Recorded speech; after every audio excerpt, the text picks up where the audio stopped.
Welcome to Subramani. I've been doing a series of articles on businessmen, how they should plan their succession and whether the children should be entering the business, etc.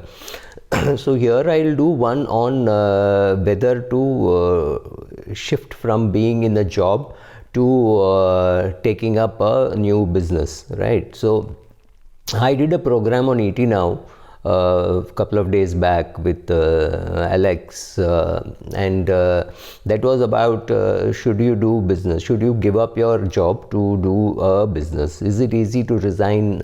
So first of all, the YouTube is full of failed entrepreneurs who are now wanting to be business coaches, and they make you believe that here in a jiffy you can leave your job and start your own business and you will be up and running and you will earn 40 crores, 50 crores, 100 crores.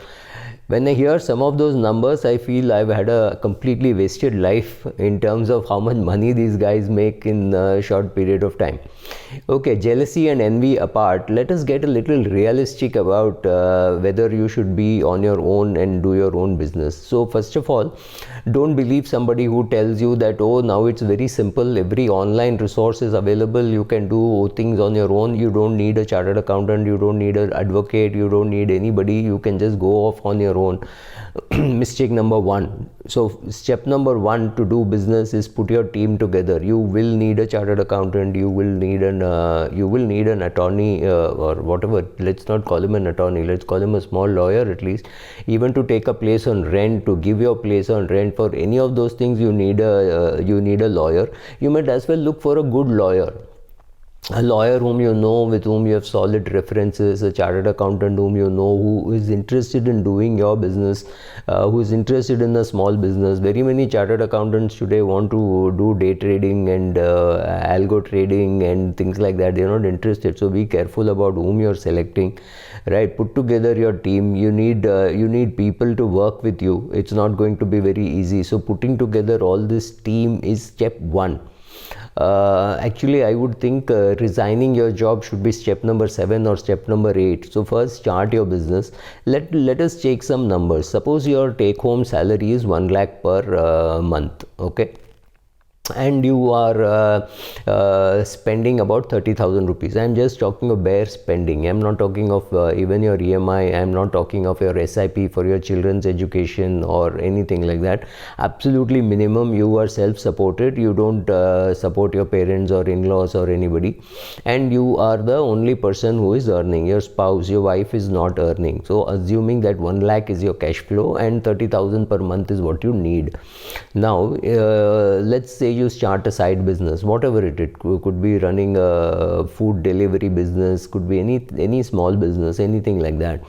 And how much should you start earning from it? Minimum you should be earning from that is about 30,000 rupees. Only when you start earning that 30,000 rupees should you now say, okay, now let me give up my job, because you should treat it as a side hustle, which is what it is, right? That's a new word. It's a side business, what I would have said 20 years ago. But yeah, so do your side business, whatever it is. You're supplying material, you're buying engineering products in one place, selling it to somebody else, right? So those kind of things, or some services that you're rendering, whatever, but make sure that you're earning 25, 30,000, 40,000 rupees from that. That would be step one before leaving your job. Don't be in a hurry to leave your job. Secondly, if you're working in a big organization with say 1 lakh employees and things like that, there's a good chance that you will have medical cover. You'll have medical cover for yourself, for your spouse, for your children, even for your parents, and perhaps even your in-laws, because as the size of the company gets bigger, they don't mind including more people for a small fee, because that fee you can be very small. For 5,000 rupees you could cover your mother and father, maybe your parents and in-laws, everybody put together you may be able to cover for extra 20,000 rupees. Absolutely worth it. Don't even think twice about it. You would have taken all that. Now all that needs to be covered, because one medical bill, recently I've spoken about this also, about a friend of mine who was ready for a 30 lakh rupee bill and he ended up with a 80 lakh rupee bill for his liver problem. Now, when something like this happens, it can completely cripple you. You will absolutely have no place to stand in the world for being able to do business. So, take adequate medical insurance. And medical insurance is something which I would always insist that you buy through a person who is a medical insurance expert, right? An agent or broker or whatever. Somebody who understands the business, understands the companies, understands how the claim is to be made. I'm digressing a bit, but that is very, very important.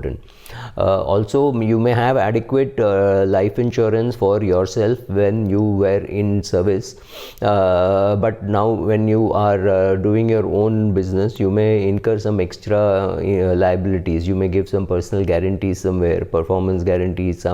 You may buy some property for which you may take little more guarantees. So take all your insurance while you're employed and you're able to show your Form 16, because let us assume that you have 15 lakhs of CTC, or maybe 20 lakhs of CTC. 10 times that is 2 crores is the cover that you will get. You cannot get 4 crores just because you have more requirement, right? So about 10 times or maybe 15 times is what they will give you. So be careful how much you can get. Also, in what happens when you're in service, suppose you're in service and you have a 20 lakh medical insurance cover given by the company, and you don't have anything on your own, and you actually incur about 30 lakhs of expenses. What can happen is the company can give you a loan of 10 lakhs and say, okay, we will recover it from your salary over next 3 years, right? Something like that. So even assuming for a minute that you did not have an emergency fund, there is somebody on whom you can fall back and cover. When you are on your own, you don't have any of those covers. It's also very important that you send a very strong signal to your children, especially if they're that 8-9 years, and you and your spouse talk about, oh, now there will be less cash flow because I'm in business. Suddenly children think, oh God, now this man is going to become very poor.